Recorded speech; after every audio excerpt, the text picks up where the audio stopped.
जय राम जी की। श्री वाल्मीकि रामायण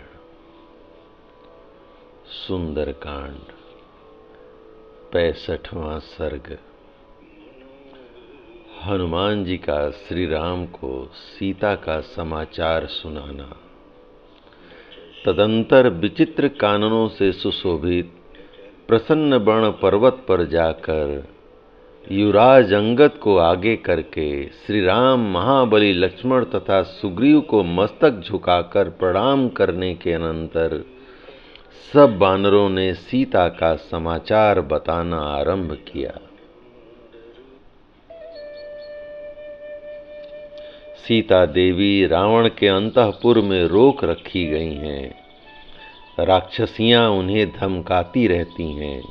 श्री राम के प्रति उनका अनन्य अनुराग है। रावण ने सीता के जीवित रहने के लिए केवल 2 मास की अवधि दे रखी है। इस समय विदेह कुमारी को कोई क्षति नहीं पहुंची है, वे सकुशल हैं। श्री रामचंद्र जी के निकट ये सब बातें बताकर वे बानर चुप हो गए।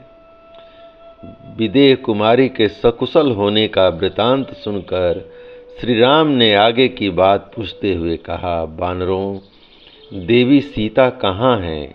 मेरे प्रति उनका कैसा भाव है? विदेह कुमारी के विषय में ये सारी बातें मुझसे कहो। श्री रामचंद्र जी का यह कथन सुनकर वे बानर श्री राम के निकट सीता के वृतांत को अच्छी तरह जानने वाले हनुमान जी को उत्तर देने के लिए प्रेरित करने लगे।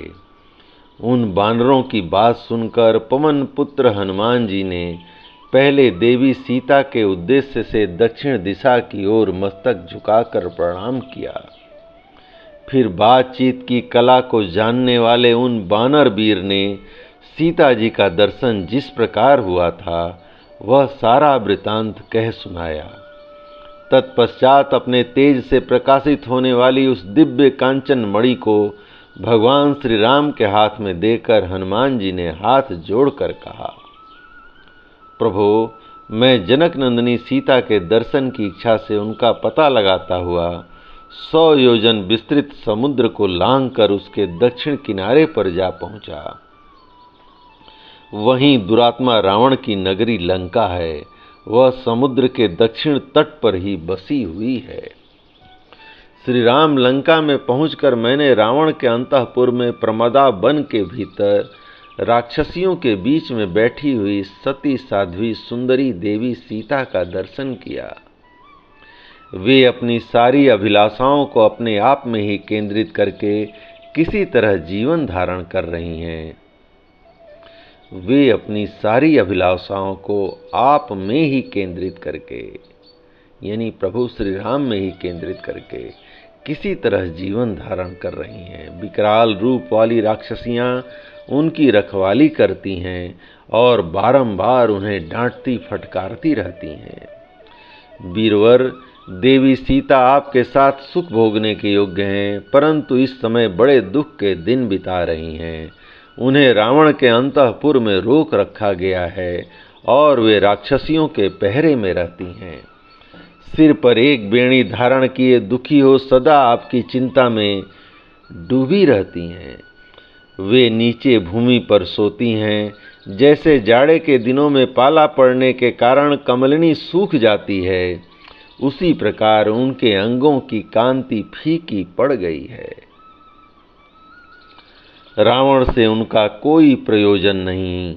उन्होंने प्राण त्याग देने का निश्चय कर लिया है। कुकुत्स कुलभूषण, उनका मन निरंतर आप में ही लगा रहता है।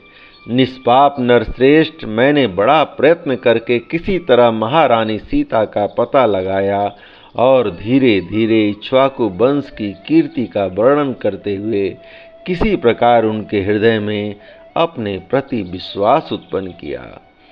तत्पश्चात देवी से वार्तालाप करके मैंने यहाँ की सब बातें उन्हें बताईं। आपकी सुग्रीव के साथ मित्रता का समाचार सुनकर उन्हें बड़ा हर्ष हुआ। उनका उच्च कोटि का आचार विचार सुदृढ़ है। वे सदा आप में ही भक्ति रखती हैं। महाभाग पुरुषोत्तम, इस प्रकार जनक नंदनी को मैंने आपकी भक्ति से प्रेरित होकर कठोर तपस्या करते देखा है। महामते रघुनंदन, चित्रकूट में आपके पास देवी के रहते समय एक कौए को लेकर जो घटना घटी हुई थी, उस वृतांत को उन्होंने पहचान के रूप में मुझसे कहा है। जानकी जी ने आते समय मुझसे कहा, वायुनंदन, तुम यहाँ जैसे मेरी हालत देख चुके हो वह सब भगवान श्री राम को बताना और इन मणि को बड़े यत्न से सुरक्षित रूप से ले जाकर उन्हें हाथ में दे देना। ऐसे समय में देना जबकि सुग्रीव भी निकट बैठकर तुम्हारी कही हुई बातें सुन रहे हो। साथ ही मेरी ये बात भी उनसे निवेदन करना, प्रभो, आपकी दी हुई कांतिमती चूड़ामणि मैंने बड़े यत्न से सुरक्षित रखी थी।